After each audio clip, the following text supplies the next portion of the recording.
Hello, you sentient ball of stardust. My name is Casey Davis. I'm a therapist and I'm an author of the book How to Keep House While Drowning, where I talk about ways to make it a little bit easier to take care of yourself when you're overwhelmed, stressed, have mental health issues, physical health issues, or maybe you're just in a hard season of life. Maybe you're looking for a place that you can come and listen to some practical advice. This is a podcast for all of the self-help rejects.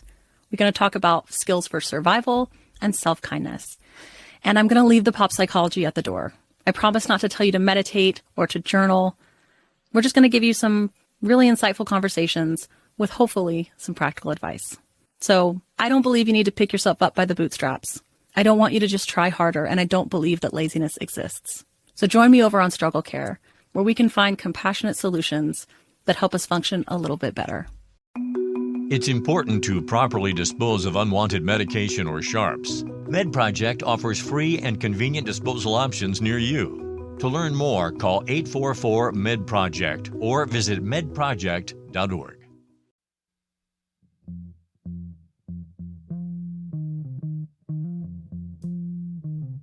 Hey there, thinkers. Welcome to it. It is me, your girl, your host, Elena Grace, and we are back welcoming in the month of December with a brand new episode of I've Been Thinking.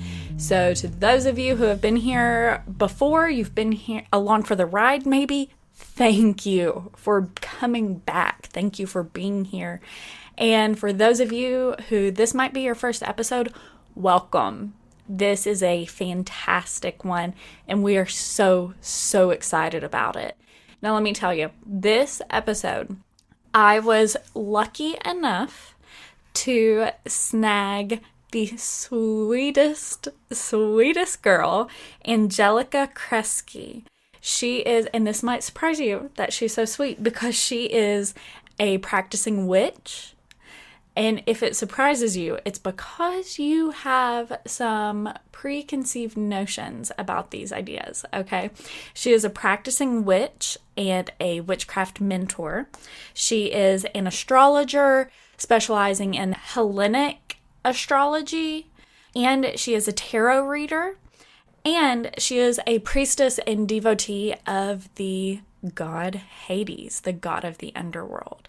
This is an absolutely fascinating episode, okay? And when I tell you, Angelica really is the sweetest. She is so kind and informative and educational in everything we talk about today. And I ask her all kinds of questions that some of you gave me, and I'm just really thrilled about this episode. It's an incredible insight into the life of a practicing witch. We've heard from practicing witches before here on I've Been Thinking. My friend Casey Carroll has come on before, who's a practicing Appalachian witch. That was episode 76, if you want to go back and find that one. And that was a fascinating conversation. So I really wanted to have another person on who could talk about, a similar experience, but totally different at the same time. And that's exactly what we do today with Angelica. Again, a practicing witch, a devotee of Hades, and she mentors people and guides people into finding their own patron deities, into finding their self within witchcraft or within pantheons and all of the in-between. She is just really fascinating, and she is really all about helping people find what is right for them and kind of what is the right approach and version of this for them, if it is right for them, right? She also doesn't pressure you, like none of those things. She's just really fantastic. I think really highly of her so far. and hopefully she's going to come back on for another episode, because I think she is just fascinating and so kind again. And she's got a really great Instagram, where she shares all kinds of content and resources for people who are interested into getting into witchcraft or getting into pagan deity worship and devotion and that kind of thing. And then she also has an awesome website and a program actually that she runs to help people figure out what they're doing and develop deeper relationships with their spirituality. So she's just really, really cool. And I'm really, really excited for this episode. Now, before we begin, first of all, I want to put a little disclaimer in here, okay? There's a question that I ask about working with multiple pantheons of deities. And Angelica asked, she said, I'm not super satisfied with that way I answered that question. She said I could have given a more clear and just a better answer to that. And so what I told her I would do is let you guys know that she wasn't satisfied with her answer to that. And what I want you to do is when you hear that question, she's like, it's not necessarily a bad answer, but it's not the best answer. It's not a great answer.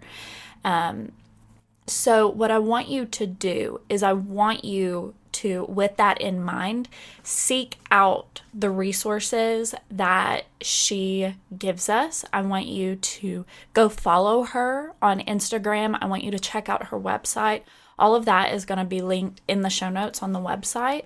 I want you to go check her out. And if you want to re-ask that question, right, that would be fantastic. And she would love to answer that for you in a way that is more satisfactory to her than the way she answered it here on the episode. One final piece of business, make sure that you're following us. Follow I've Been Thinking on Instagram at I've Been Thinking Pod. Make sure that you check out the website I'veBeenThinkingPod.com, and that's where there's a link to it in the show notes wherever you're listening, but that's also where you're going to find actual show notes for today's episode with links to Angelica's website and her Instagram and all of the places you can find her, right? And that is also a fantastic place to learn more about myself and producer Tyler and our journey and our mission here at I've Been Thinking. And it's also a fantastic place to get to know us a little better in that we post blog posts there. We post information for pretty much all episodes there. So that's an awesome, awesome place to get all kinds of different resources. And finally, if you're able, check out our Patreon, patreon.com/I've Been Thinking Pod.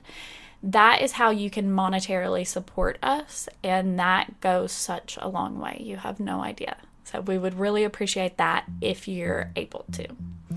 Now, finally, with all that being said, here is sweet Angelica. Hey, I'm Angelica Cresci, and I am a witchcraft mentor, professional tarot reader, and Hellenistic astrologer, and I also am a devotee and priestess of Hades. I've been working with Hades for about 8 years, and I've been a practicing witch for over 10, and I am based in Salem, Massachusetts, which is really fun. And yeah, I am really passionate about helping people come into their identities as witches and pagans. I'm really passionate about helping you cast powerful spells because I think spell work has just really changed my life, and it's obviously what I do for a living now, so it's really fun. But yeah, I love my work. It's so fun. That is so cool, Angelica. I'm really excited to have you on to share with my followers about who you are, about being a pagan witch. I've had a friend of mine who is a pagan witch on before. She's an incredible practitioner of traditional Appalachian witchcraft, which is just really so cool, and so cool to see her practice that and hear her share about it and how she came to it. And I'm excited to have you talk about specifically your journey, how you came to this, how how you became a devotee of Hades, because I think that's fascinating. Like, I'm really excited to have you here because this is so unique to me, and I think to a lot of my listeners too. Yeah, absolutely. It's so funny because I feel like for me, it's just so normal. Right. And maybe it's just like I live in Salem. Everybody's like, there's also so many pagans in Salem. I think like 35% of the city, like locals, identify as pagan or as a witch. And so it's funny to me, but I totally understand how it is odd and strange and interesting. So yeah, I would love to talk about Hades and, you know, my journey coming into connection with him. Yeah. So what brought you to, I guess, to witchcraft or to paganism or to Hades? Like, what was first for you? Yeah, so I started becoming really interested in witchcraft when I was a teenager. And I was in like my early teens. And I think it was because I did grow up in the same area. So I grew up fairly close to Salem, Massachusetts. My family is from the north end of Boston. And so I would always, I grew up in a suburb of Boston, but I would always drive to Salem on the weekends with my parents and check it out and be like, whoa, what's going on here? And so I kind of got introduced to witchcraft at an early age from just being around it. But yeah, I really wanted to practice witchcraft. I got a tarot reading when I was a teenager, and the reader was telling me about how I was gonna be like a professional occultist or like a person who practiced witchcraft professionally, and I was kind of like, whoa, really? Like I'm like 15. I don't know. Yeah, it was wild. I have another story about that. It's actually really funny because I ended up reconnecting with the person who gave me that reading. Oh, no way. As a professional, and I actually ended up working for him for a couple years. So it was funny. That's really cool. Yeah. So I just got interested in it from that perspective, and then I kind of started my first couple spells, my first like, you know, journey into witchcraft, doing spells and working that sort of thing. And then I maybe about a year, 6 months later or so, became really interested in like the pagan side of things. So not every witch is a pagan, but I think that a lot of the times paganism also becomes fairly interesting or kind of draws you in similarly to witchcraft. And Yeah, so, for sure. That makes sense to me. Yeah, exactly. Yeah, for sure. So then I got really interested in wanting to find like my deity, because I think, you know, in a kind of a neo-pagan context, especially maybe like 10 years ago when there wasn't like so much about it. It was like just starting to be talked about a lot on the internet. The focus in the conversation was really about like finding your matron or patron deity, like your mother or father that is a deity. And so I was like, oh my God, I want that. Like, that sounds fun. I mean, who doesn't? Yeah. Yeah, exactly. I was like, oh, cool. Like a cool pair, like a celestial parent or something. I don't know. It was just, I thought it was cool. And so that's when I started like researching deity work, paganism. That's when I found Hades. So I was a teenager.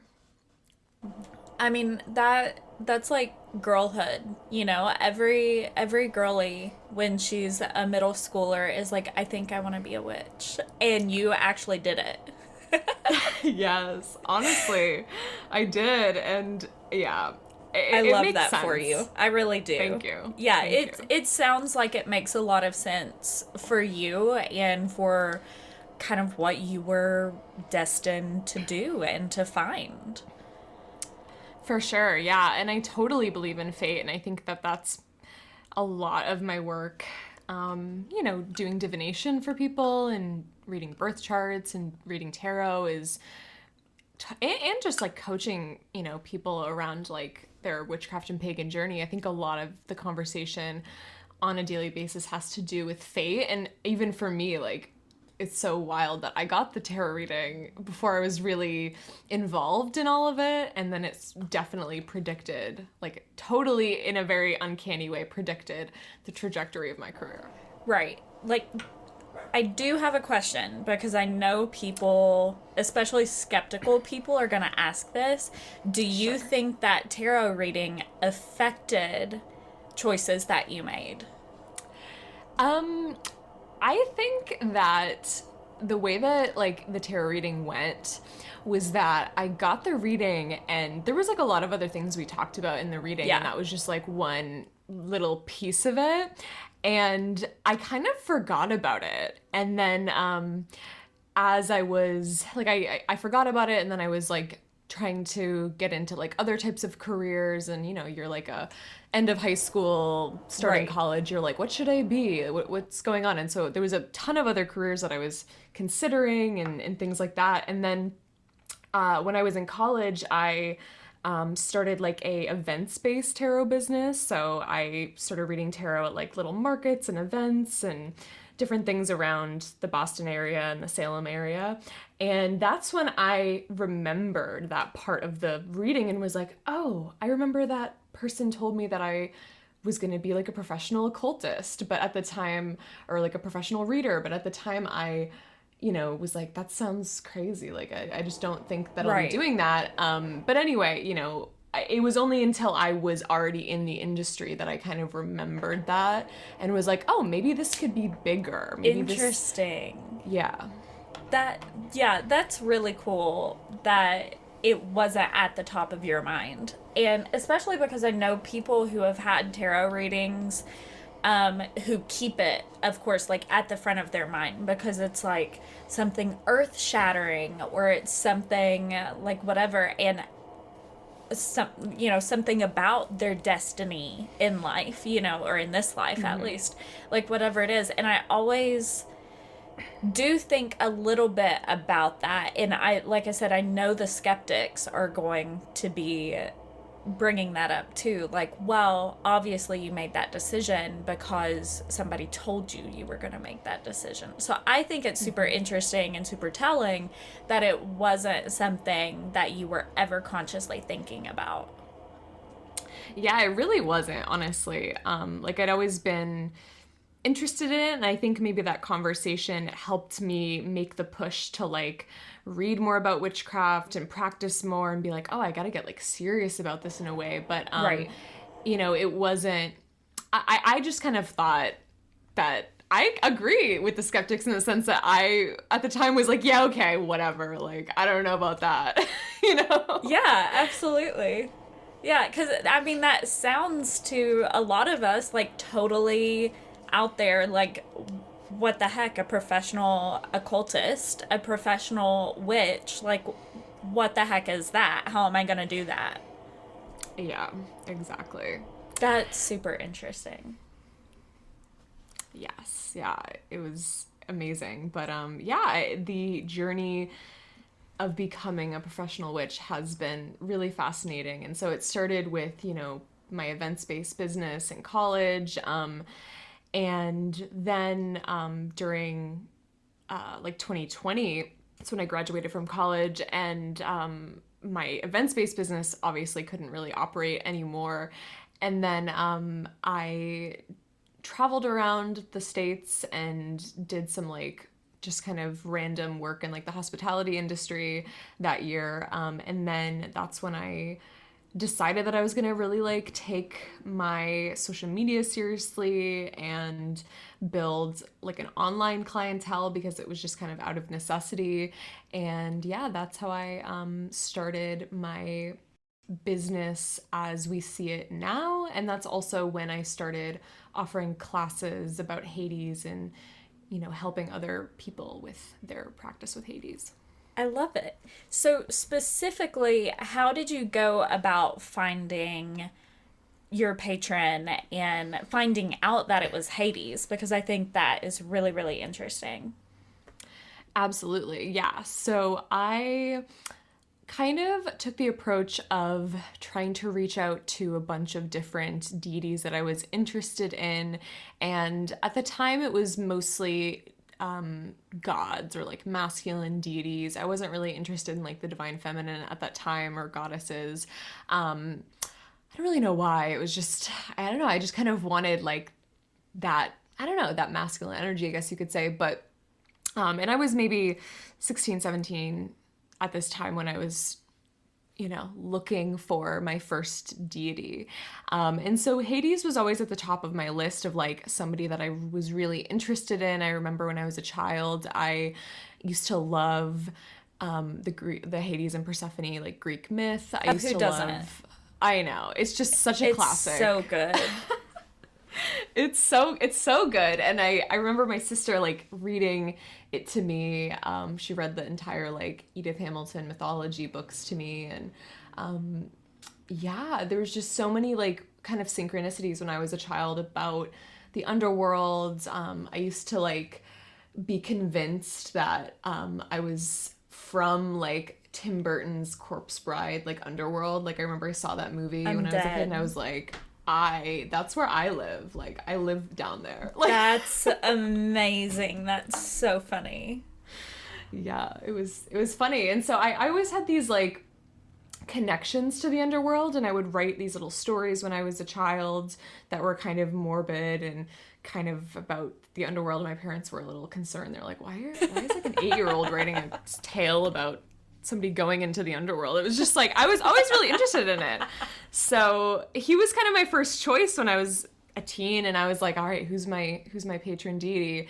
So I reached out to him and a couple other gods, and I would just sit in ritual or sit in meditation with them and ask them to come through if they wanted anything to do with me, basically. And after doing that for a couple of weeks, I ended up making contact with Hades, and it was a really visceral experience. Like, it was a very physical experience where my eyes were closed, but I could like feel heat around me. I could feel like things in my room at the time like shifting around. Like it felt like somebody had like entered the room, and like the energy really shifted. And so it was really cool. And so that's why I started working with him, and then we've been kind of working together ever since.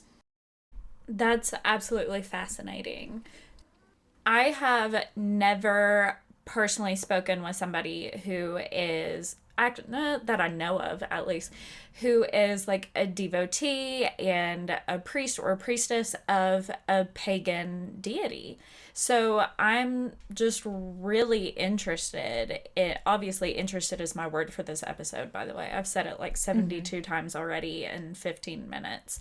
But I'm just really interested, intrigued by the concept. What kind of specific work like do you do with Hades and with your association with him, or like how does it empower your work? Like I'm just really, I want to know more.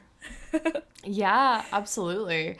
So the way that I think about being a devotee and being a priestess, I would say like a devotee, and of course I can't speak for every single pagan, but as a devotee, it's somebody who is really dedicated for a long time, or maybe for life, to being like connected to this deity. So you would maybe make a decision to devote to a deity when you feel like they're really somebody who gets you. They've, changed with you. They've worked with you for a long period of time. Or even, when you first get into a connection and you just feel like a really strong, almost mentor vibe, or sometimes it's like a parental vibe or friendship there, then you create a devotee kind of dedicational relationship to them. And then the way that I think about being a priestess, which again can differ depending on your tradition of witchcraft or how you become a priestess or whatever. There's lots of different ways to do that. But the way that I think about being a priestess is it's somebody who is doing rites and rituals with the deity to sort of support the deity, to help them, and as well as helping other people come either, kind of come into connection with that deity or receive divination from that deity. So the way that I work with Hades as a priestess is I, do ritual with him fairly often, and especially during the Wheel of the Year, I'm going to do specific rituals and rites for him to, almost like, I think of it as almost like being like a doula for the deity, in the sense that I'm like, I think that the deity can do it themselves. It's not like they need me, but like, I'm just there to kind of celebrate them and be the person who's doing those rituals and spending the time with them. And yeah, I hope that kind of analogy makes sense. Yeah, encouraging them. And then I also, I do readings where I channel Hades for my clients. I run ritual groups for 2 years. It's actually coming back. My ritual group is coming back this month, which is cool. But for 2 years, I ran a ritual group where you could join, and we would meet and do ritual every month and invoke Hades and talk to him. And yeah, that work, has taken me to so many places with clients and with my, the people that I work with, because Hades is so helpful in helping you with your life purpose. He's the king of the underworld, and so I feel like one of the main things that he really wants to assist humans with is fulfilling their life purpose, or doing those things that their soul kind of wanted to do upon entering the world. And then there's also so many other transformational things that he can be a part of. I think that if you're having issues like setting boundaries or being like kind of holding yourself really strongly, or if you have relationships with people in your life that are kind of like manipulative, or maybe like you have a parental relationship, or I don't know, like you were in a relationship with somebody for a while and you felt kind of manipulated by them, or something like that. I feel like Hades can really help with you taking back your power, and that's also sometimes a result of my work with clients. Is I just feel like working with him together, we take back our power. We feel really empowered and excited and ready. So that definitely makes me think about kind of the perception of Hades in general. People, a lot of the time, especially today in a very Western, like Christianity centered or Judeo-Christian, society, etc., you have these notions of pagan deities that are totally separate from what they actually are and what they actually represent. So I think a lot of people have this idea of Hades of being dark, of being a thief, of being, a lot of the things that we associate with death in modern American society, which is darkness and death and fear and scary and, all of these things. And it doesn't sound like that to he is at all. Yeah, absolutely. I think that the beautiful thing about pagan deity is that they hold so many different archetypes and stories, where I feel like there is room for Hades to hold this sort of perception, the societal perception of being like this bad guy or this sort of evil person, or like you said, this thief, right? And I think that even when we compare him to death or compare him to the underworld, the area of the underworld, which his name Hades also is the name of the realm of the underworld, Hades. And so, and he's actually, the name Hades means unseen, it means hidden. And so he sort of represents all of these hidden, underground, subconscious fears and things like that. All these things that we can't access. We don't know what's going on in the afterlife. We can't access it. He represents that.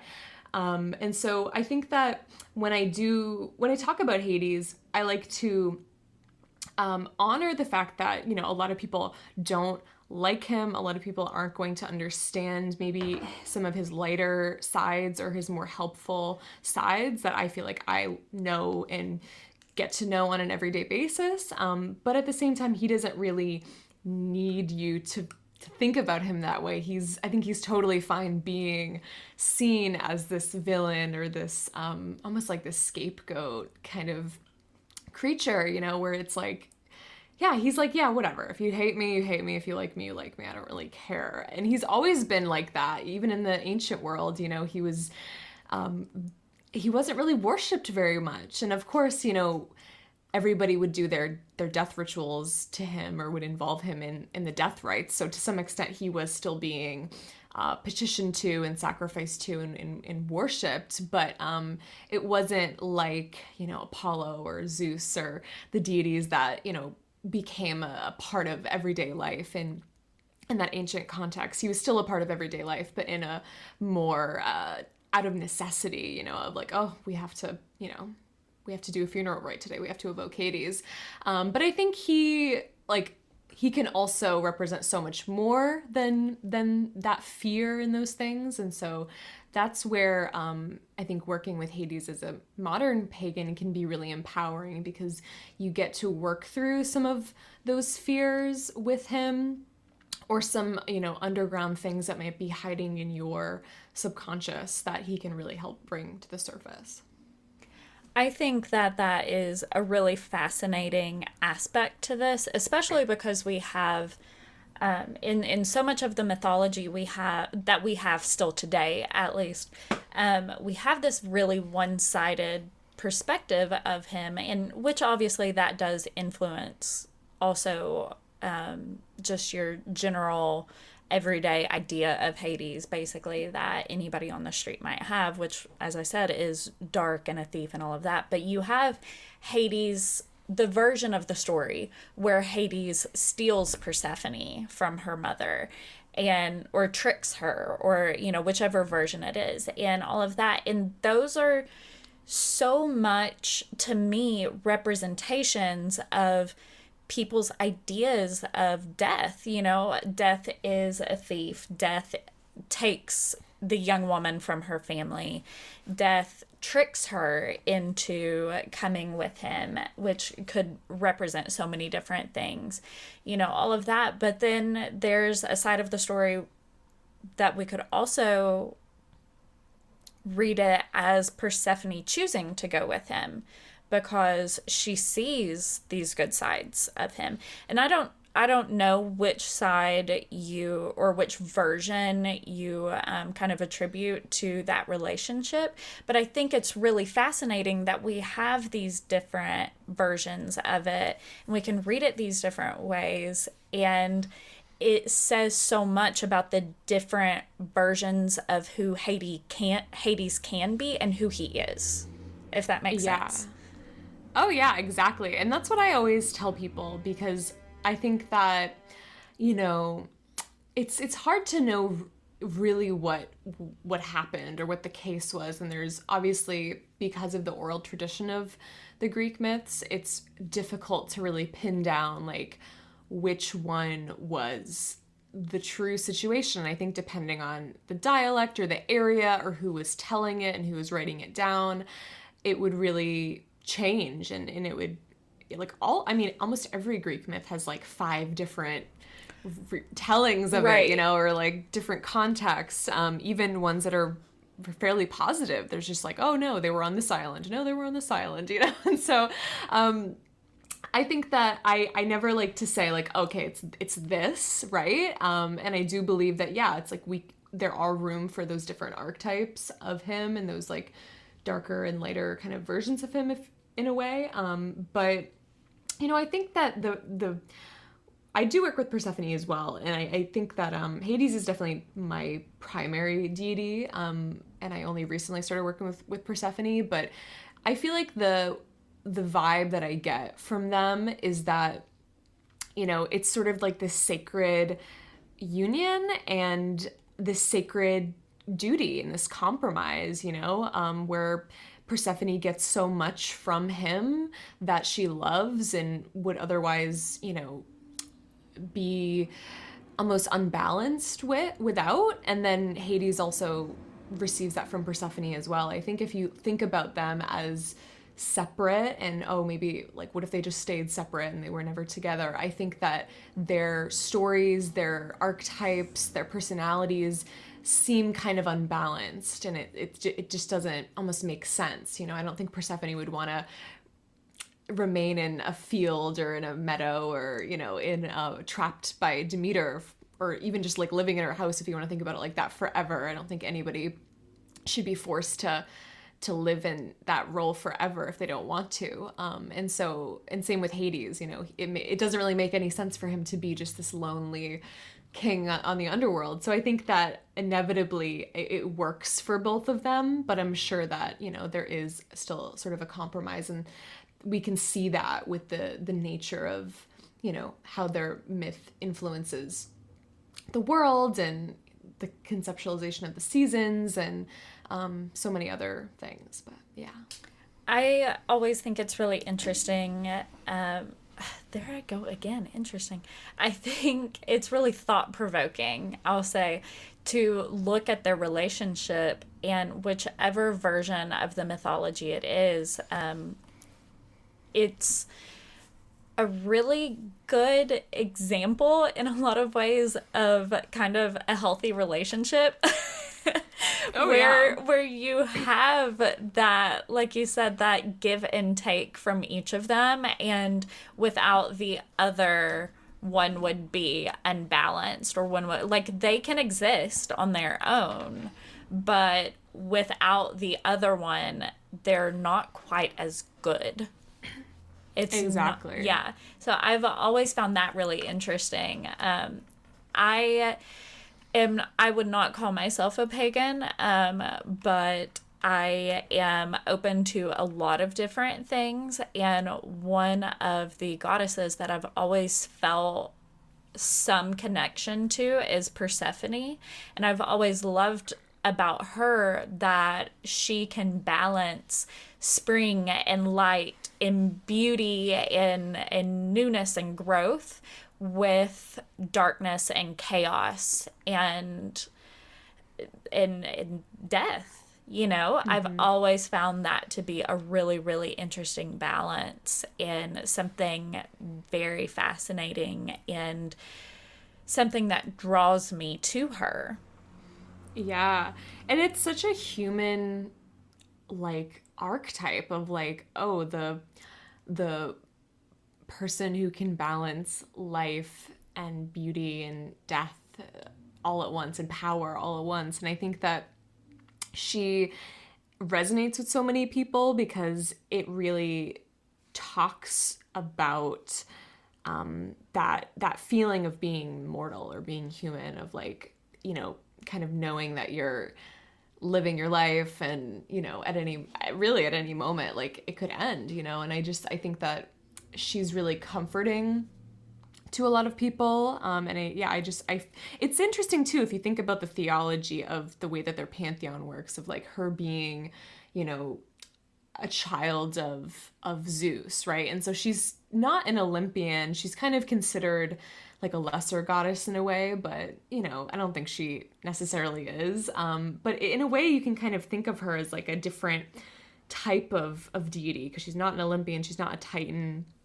She's like almost like a new type of god. And I think that a lot of the gods that are like children of the Olympians kind of take on this very mortal quality to them that really helps us to connect to them. And the Titans are like the deities that personify the earth. They're very inhuman. The Olympians are a little bit more human. And then I think as the family line goes on, it becomes more and more and more like sort of mortal, like flawed energy in a way. But it is so comforting, and I think that's why everybody loves the Greek myths. And everybody loves Persephone. And I think she also represents, the power that you can receive from making choices and, deciding things later, like kind of as you grow up and later on. And I think that choice is really groundbreaking and is really inspiring to so many people. And I think the majority of clients that I work with Hades or with Persephone, that's why they're coming to the work, because they're like, okay, I really want to make changes. I want to make transformation in my life. I want to take back my power. I want to fulfill my life purpose. I want to do all these things. And I know that these deities can help me with that. I love that I found you this month. Like, I found your Instagram. I found you as a human. I reached out and we're having this talk right now because this whole month for me, this whole month of November has been about change and transformation. And that began with a full moon ritual that I did about a month ago, month and a half ago, and a tarot reading that I did. And then here we are right now having this conversation in a month that has literally been full of transformation and change for me. So I think it's just really interesting how that synced up. Yeah. It's so funny that you say that too, because I think that I've heard that story so many times where, you just sort of do some sort of catalyst, right? A ritual, or, a reading can be a catalyst. Even just sitting in your car and being like, okay, I'm ready for change. That's like a little mini ritual where because you're manifesting that. You're speaking it into the universe. Yeah, exactly. And so it works, magic works, intention works, ritual, ceremony, the kind of ritual shedding of things and being like, I'm stepping into this new phase of my life, however small it is, or, grand and big. It really does make changes. And I've heard that so many times. So that's really cool that you're having this conversation. You're kind of getting interested about this. Yeah, it's definitely, it's good timing to be having this conversation with you.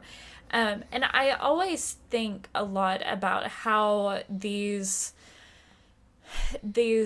things that were set in motion for us thousands of years ago, these ideas, and they're so innately human, these ideas of ritual, of intention, all of that, it influences us so heavily, and it's a part of every single religion you can think of, and also of non-religions too, I think, because it is so real. It really makes a difference. Yeah, I completely agree. And that was one of the things when I first started doing magic. And and I love that you said that it can really exist in any context. It doesn't just have to be like witchcraft spells, working with deity. But so I love that. And I think that everybody kind of figures out over the course of their life, like what that's going to be for them. If it's going to be, like exercise or self-help or, magic or whatever, what it's going to be. But for me, like, I was shocked, like genuinely shocked when I started doing magic, and I was like, this really works. Like, I remember I did a spell, maybe not so much it wasn't maybe like an emotional transformation or a huge transformation, but I did a spell when I was in college because I needed to like pay for my books, like my textbooks. And I was like, okay, I'm going to need about $500 or so. And I sat down, I did a ritual, and I asked Hades, I was like, hey, can you help me out with the books? Like, I'm just trying to buy books for the semester.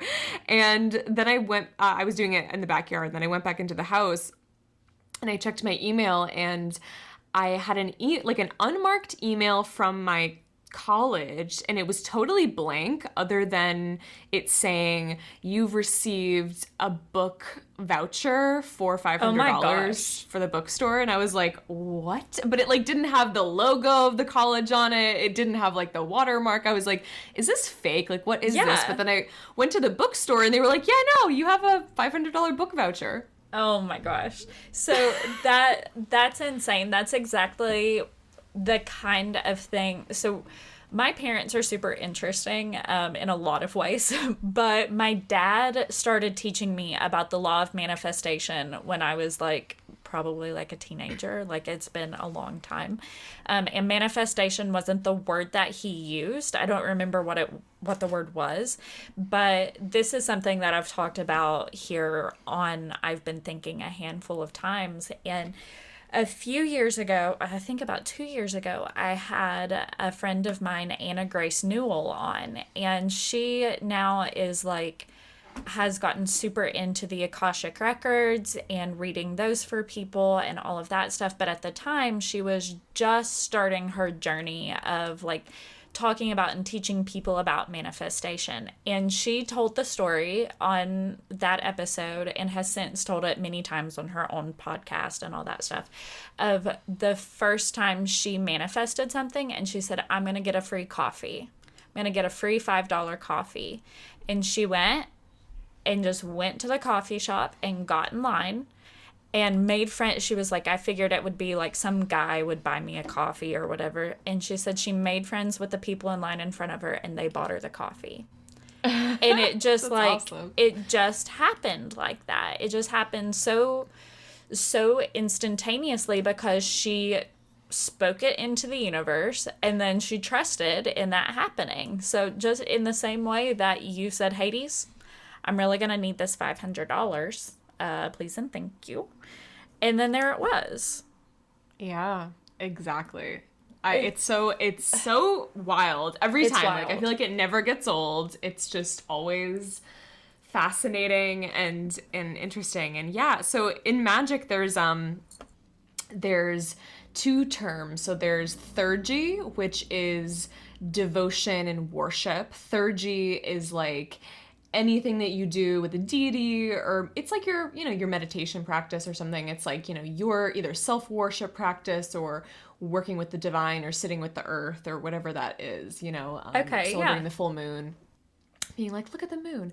That's theurgy. And then there's thaumaturgy, which is practical magic, spell work, manifestation, bringing things into your life. So that's kind of how we categorize it from the occult perspective of like the two different types of magical workings. And so theurgy, I think, is maybe what people are looking for when they're like, I just want like a self-transformation. I just want to like connect deeper to myself and to the divine. And then thaumaturgy is like, I want to do practical magic. I want to do spells. And you can mix the two together. They don't have to be separate. But I think that that's helpful sometimes to think about them like that. No, that's definitely very helpful. That's a really, I think, important differentiation. And that's actually like a differentiation I've never heard before. And especially like with that verbiage as well. Mm-hmm. And I also think that theurgy is really interesting because it reminded me of, I did not grow up Catholic, but I think liturgy is like something that they do in Catholicism. Hold on, let me look this up. Anyway, so that's like mass or like that kind of thing. It's like a ritual. It's part. So I just think that's interesting, the similarity of the word. It's what that made me think of. Oh yeah, and like the roots of the words are similar and the meanings are similar. Yeah, of like the sort of if you think about it, it's like ritual versus spell work. That's kind of the distinction. Yeah, for sure. Super, super intriguing how, and obvious if you really think about it, how it all kind of comes together. So I wanted to ask you one more thing.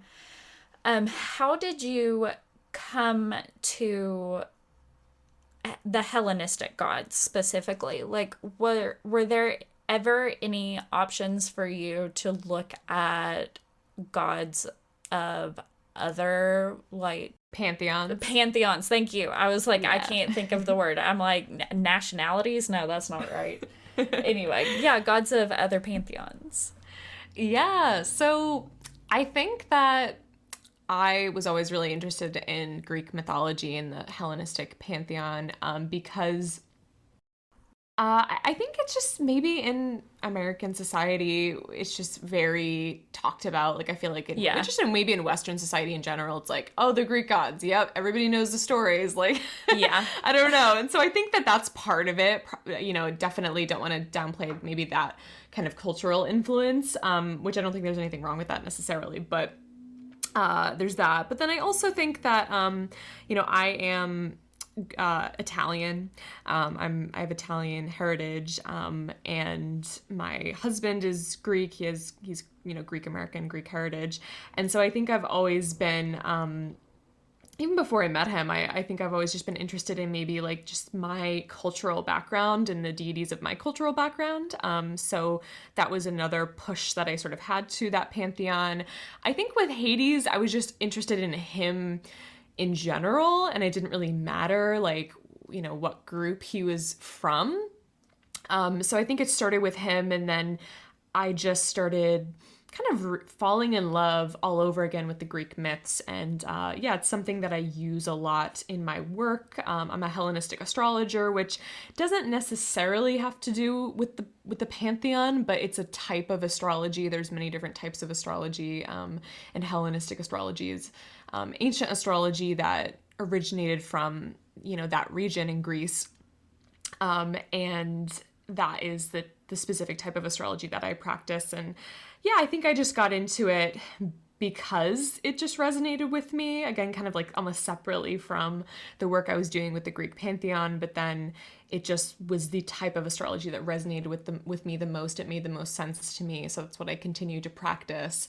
But I definitely did and still do have relationships with deities of other pantheons, especially when I was trying to figure out like who my, goddesses were. Like, I was like, okay, where are these people? Like, because I didn't really feel like they were coming from the Greek pantheon. So I was like, who are these people? Like, I gotta figure it out. And so my sister works with the Norse pantheon. She's also pagan, my sister, and she works with the Norse pantheon a lot. And so I maybe considered them. It didn't really fit with me. I considered some deities from the Egyptian pantheon. And I, eventually I connected with a deity. But so I've worked here and there with other pantheons. I think that is definitely an important part of your story, because it's not like you went into it almost like fetishizing a certain god or a certain deity or a certain pantheon. You went in open and you found who found you and who was right for you. And I definitely do though think that your heritage, and of course, like you said, like in America, we're taught all about the Greek gods and all of that. Like, I don't know why that is such a part. Like, they think it's classicism, but like there's so much more to classicism than just that. So anyway,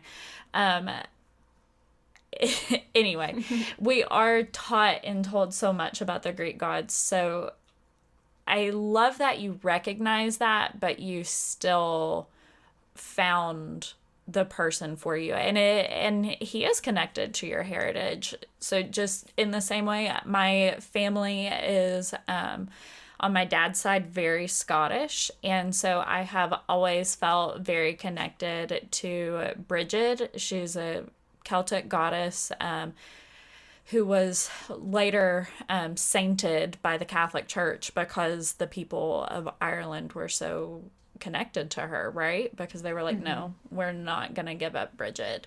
But she's a goddess, she's a threefold goddess of the hearth and the forge as well, and of like motherhood and family life, and of nature, as well as and of healing too, as well as a handful of other things. Like you said, deities have all kinds of associations, but she's one that I've always felt connected to, and one of the reasons is because she's such a part of my heritage as a Celtic goddess.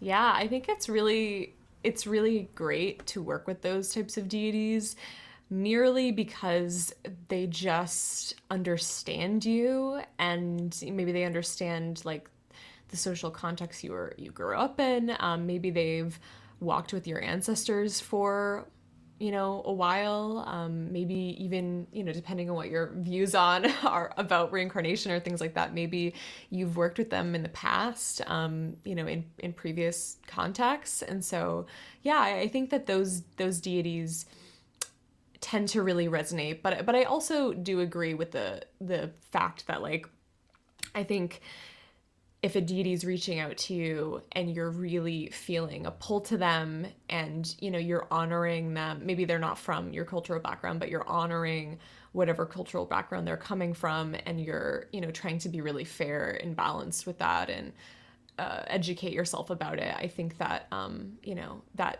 happens all the time. And I know so many pagans that sometimes feel weird about that, where they're like, well, I am Italian, why am I not connecting with anybody in the Roman Pantheon or the Greek Pantheon? And it's just like, well, I don't know. I mean, so many things could have happened when you were disembodied and, before you were you in this current incarnation, and you could have connected with all sorts of other spirits of the earth and deities of the earth of different places. And, sometimes also what happens, I just did a podcast episode about this on my podcast, but sometimes, you talk to another pagan and their deities kind of start to like see you, and they're like, oh, who's this? That's happened to me so many times where That's I meet.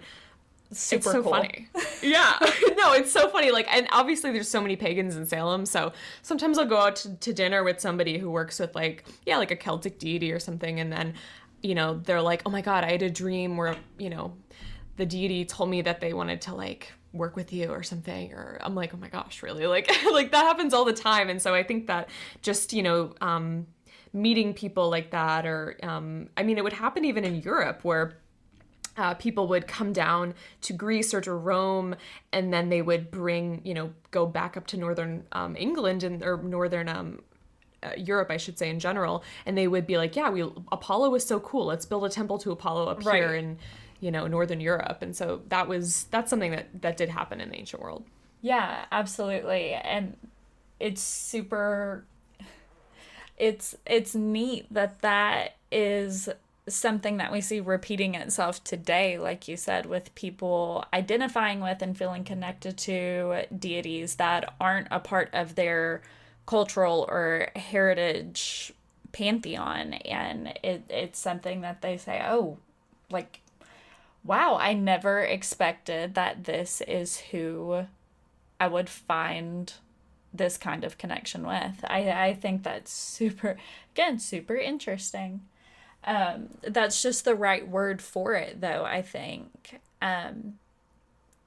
Especially because it's like going out of your comfort zone in a way, but you're finding or kind of where you're meant to be. Mm-hmm. Exactly. Yeah, it's fascinating, and I think that sometimes with deity work, you just need to like let it happen. Sometimes I feel like people like try to force a connection or try to really like, just like make something happen with a deity, and it's not really how it works. And for me, like I've been working with Hades for 8 years, but it took, about that much time to find goddesses that I connected with. And it was funny because it was after I got married, that's when I really felt like I could access like divine femininity or like the energy of the goddess. I feel like she was really not present in my life at all. It was like tumbleweeds. It was like every time I would try to contact her, it was like nothing on the other end of the phone. And then I got married, and then suddenly it was like I was having all these dreams, all these deities were reaching out to me. So I do think that sometimes it's just like either a season of life thing or a divine timing thing. Do you think that maybe you weren't able to access like the divine feminine until you were married because you were like having to live in your masculine and kind of having to like have this like energy around you that once you had your husband like permanently in your life, you could kind of relax that. Does that make sense? Yeah. Yeah, I think so. I think that, you know, if you think about, like you mentioned, you know, the sort of like tripart goddess energy of like the maiden, mother, crone archetype, which, you know, depending on what kind of tradition you're in, that might be more prominent in a traditional witchcraft setting. You know, that's something that they talk a lot about, is like the phases of the divine feminine. And so I think, yeah, you can look at it from that perspective of like, I was operating maybe in that like maiden energy, and that's why maybe I like gravitated towards the masculine, where I was just like, yeah, we're just, you know, we're all hanging out, we're all having fun, like, I don't know. And then I don't even really know how to describe it. Right. But then once I got married, it was like, because marriage is a ritual, you know, it's like an initiation of some absolutely. type. And so I also evoked Hera, the goddess of marriage, on my wedding day. And I think that maybe that kind of opened up the floodgates of like, oh, like to the sort of feminine consciousness. They were like, oh my God, and you know, Angelica's getting married or whatever. But I don't know. I completely agree with you in the sense that there was something that shifted. And I think it was like, just, you know, I ritually transitioned, you know, I changed my name. Right. I shifted. I took part in this ancient ritual of marriage that signifies the transition in a way, if you think about it like that, from that maiden to like that mother era. And so, yeah, I think that that's what it was. And I think that maybe some deities that I ended up connecting with just maybe saw me as like not quite ready for what we were going to do together. But then once I had that ritual of marriage, it sort of signified to them, okay, we're ready now. I love that. Can I ask what goddesses you work with now, other than Persephone, obviously, because you mentioned her already? Yeah. So I work with Persephone. I keep my matron goddess a secret, but everybody asks, so don't worry about it. But she's a little bit of a secret. I don't know. I feel the need to sort of hide her identity just for privacy. But I work with a goddess called Bast from the Egyptian Pantheon. She's not my matron, but she is a goddess that I work with. She's like a cat goddess, and I love cats, and she's always kind of been in my life here and there. But she's helped me, and we kind of have fun together. She's a fun goddess. But so I work with Bast a little bit. I work with Persephone, and then I was given, like, when I got married, I was given a couple statues from like pagans in my community of like different marriage goddesses from their pantheons and things like that. So I don't necessarily work with those deities. I got like, you know, some statues of Hera and other marriage ruling goddesses from different pantheons that my friends worked with, just as like fun gifts for me. They're like, oh, let's get Angelica statue to these marriage goddesses. And I guess it's a fun pagan wedding present. Right. And so I think that is also what like opened up the energies for me of like all these goddesses showing up in my life of like, oh yeah, like here's all these statues in my house now representing this season of life and this energy. And so yeah, there's sort of a lot of feminine energy in my life now, which is funny. Very cool. Yeah, that is really funny, especially against I think a lot of people, or at least I kind of think of Hades as like pretty hyper masculine in a lot of ways. Not in like the kind of toxic masculinity way that I think we often think of like Zeus, for example, because he's kind of like a bro. Yeah. But Hades is kind of like, in my mind, like a big dude. He's like a big, like kind of macho guy, in his way, like very secure in that, like whatever. He's not trying to show it off the way Zeus is, though. But I think that balance of suddenly having all of these marriage goddesses in your house and in your life, I think that's really funny. Yeah. Oh, absolutely. And it's so interesting too because I agree with you with Hades, and I think that there's definitely that energy that comes through, but there's some things with Hades' symbolism that could point to him being a little bit more maybe androgynous or a little bit more like feminine in a way if you compare him to other deities, such as he is associated with the number 2. That's like his numerology number. And you know, number 1 is a very masculine number. It's like the lightning bolt, it's associated with Zeus. It's, you know, it's the phallus. It's very like, okay, here's the number 1, right? The number 2 is always tends to be associated with like the feminine or the nighttime or this energy of, you know, kind of, just it's as a almost foil to the number 1. It's sort of a feminine number if we think about it like that. And so that's kind of interesting. He also has an epithet. An epithet is basically like a name, like a different name that he's known by, like an alias that typically talks about a different archetype of his. And so one of his epithets is called the receiver of many, which is basically referring to the fact that he, you know, receives people in the underworld. He takes people in. He is like the host of the underworld. He's the king of the underworld. But even in the terminology, the receiver, it's sort of, you know, maybe brings up this kind of philosophical question about his role as like being this vessel. Like his realm is this land that all these souls come into, and he's personified by his realm. So maybe there's this almost feminine quality to that. And so I think that that's another reason why I love Hades so much, is he just has so many different parts of him, and you know, you can connect with him in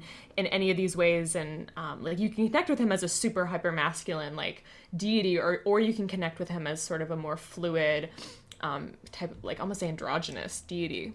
Yeah, that is really interesting, and I had never heard that the receiver of many, and I also don't know that I had ever heard that association with the number 2 before either. So that is a really fascinating facet to Hades. And I think that he and Persephone both, to me, kind of embody this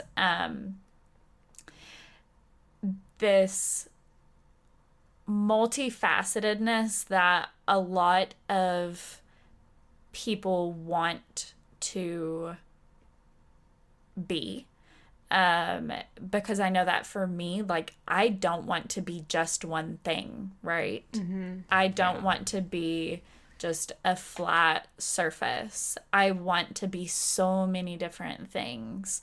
And that's one of the things that I've always loved about Persephone is, like I said, she's a goddess of the spring, but she's also the bringer of chaos. And I love that you can be both, especially in a world that wants to put us into boxes all the time.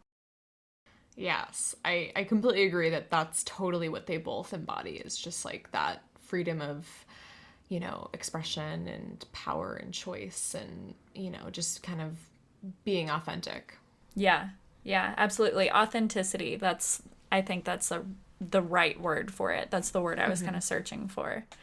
So, Angelica, anything else that you want to leave us with today? Because we've had a great conversation, I think. Is there anything you want to tell us about before we wrap up? Yeah, so I would say I'll tell you a little bit about what I have going on in my world. So I am starting my new cohort of our Hades ritual group and deity work mentorship program. It's a group program, and it meets once a month for 6 months. It starts in January, but we're starting registration, you know, probably by the time this episode's out, it will already be registration will already be started in late November, early December. And so that's happening. So that's for folks who are curious about working with Hades. Maybe you are just a seeker. You haven't, connected with him before, but you're interested in doing so in a guided way with other people who are also seeking Hades, or for people who maybe have worked with him in the past but want to just go a little bit deeper with a group. It's going to be really, really fun. And then I also offer readings and mentorship sessions as well. So if you want to talk to me personally about your magical practice, whether it be deity work or just, how you can manifest more effectively, how you can bring in occultism and spell work and witchcraft into, an existing spiritual practice or starting it from scratch. So I have mentorship sessions available, as well as, different reading options. Right now, I'm really excited about the year ahead readings, which are something that I do every single year. And it's basically a really in-depth tarot reading where we go into each month of your life in 2024. And then we also pull the general cards of the year. And they just give a really good overview of almost how to prepare for the year. It gives you information about how to plan for, certain things or what the themes are generally of your next year, so you can kind of start to conceptualize it now. So I have both live sessions and pre-recorded readings available for that. But yeah, thank you so much for having me. Oh, absolutely. Thank you for being here. I will have all of that, all of your social and all of that linked in the comments, but do you want to just give it to us right now? Oh yeah, absolutely. So you can find me on Instagram at Angelica Cresci. I'm mostly on Instagram. That's I do daily stories and post pretty frequently on there. And then my website is angelicacresci.com. Fantastic. Angelica, thank you so much for sharing all of this really intimate and incredible information about your practice and your worship and your life with us. Thank you so much for having me. It was so fun. It was so much fun.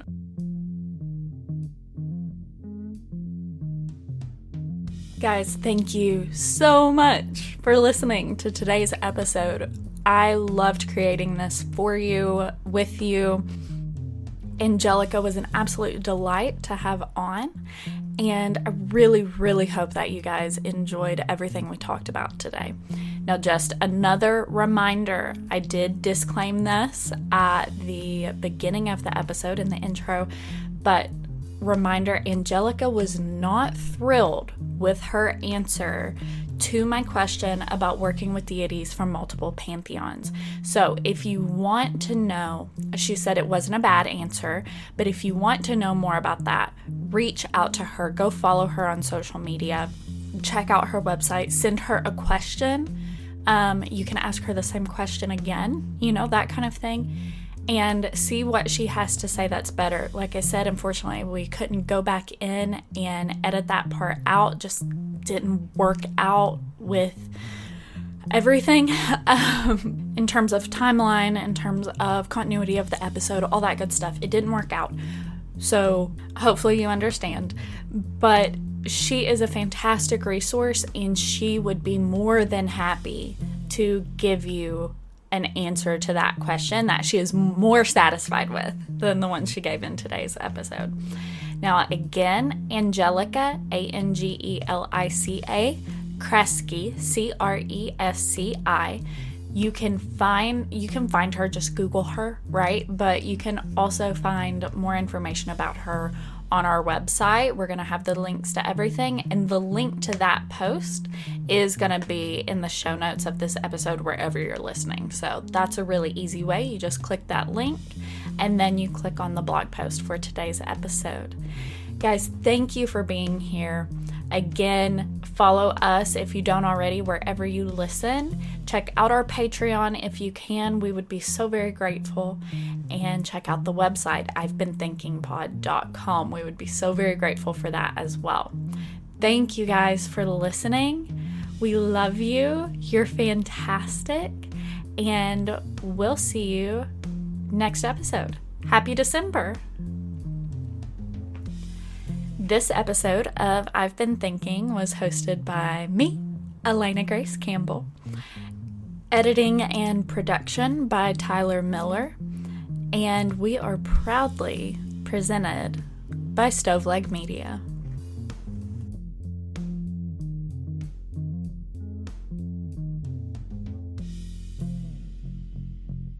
Hello, you sentient ball of stardust. My name is Casey Davis. I'm a therapist and I'm an author of the book How to Keep House While Drowning, where I talk about ways to make it a little bit easier to take care of yourself when you're overwhelmed, stressed, have mental health issues, physical health issues, or maybe you're just in a hard season of life. Maybe you're looking for a place that you can come and listen to some practical advice. This is a podcast for all of the self-help rejects. We're going to talk about skills for survival and self-kindness. And I'm going to leave the pop psychology at the door. I promise not to tell you to meditate or to journal. We're just going to give you some really insightful conversations with hopefully some practical advice. So I don't believe you need to pick yourself up by the bootstraps. I don't want you to just try harder, and I don't believe that laziness exists.